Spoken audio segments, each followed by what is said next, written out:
Hey everybody, Dave Cook, Franco Painter here with Chadwick, and we are at a kind of a hotel convention center. So the project we have this week is stripping wallpaper and then fixing the walls, painting the ceilings, painting the opposite side of this door, and then once we strip the wallpaper, fixing the walls, priming the walls, and installing wallpaper. So it'll kind of go along with the theme that's on the outside here. So this is a commercial 52-inch random repeat type paper. We believe, we're not 100% sure, I think it's about 15 to 20 years old. Again, not 100% sure, neither are the people that work here. But it's going off really nice. Part of that is with age. Part of that we are saying is because of prep work. If you got the right primer on there, everything works better. So these are the, again, small rooms. They took all the pictures off for us. Now we're stripping paint.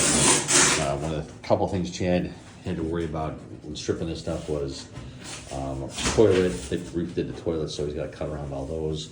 And then underneath those, little obstacles on there. But overall, you can kind of see if the paper's put up right, you know, it'll last. But more importantly, it's not going to tear your walls out. So if you use the right primer, do it right, you should be golden. One of the issues people have when tearing wallpaper off, if they make a mistake putting it up too soon, is they don't let it dry.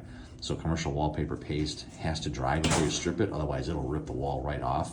You can kind of see a couple places, you know, little bubbles, but not too bad.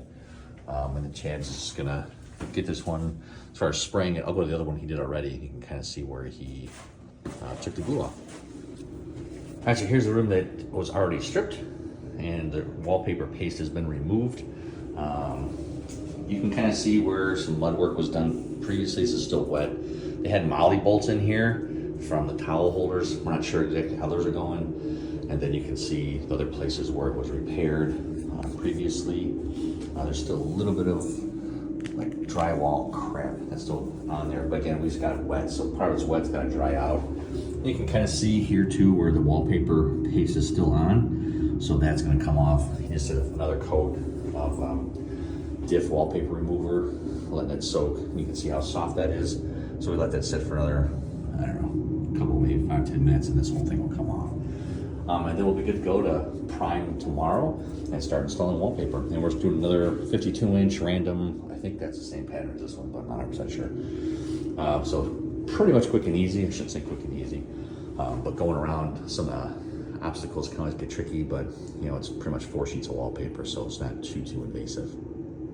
If you have questions about redoing whatever it is, your home, business, office, hotels, what have you, let us know. Let's see how we can help you with wallpaper removal and wallpaper installation, and then we'll do a couple videos as we are putting this up so you can kind of see how we work around some of these obstacles.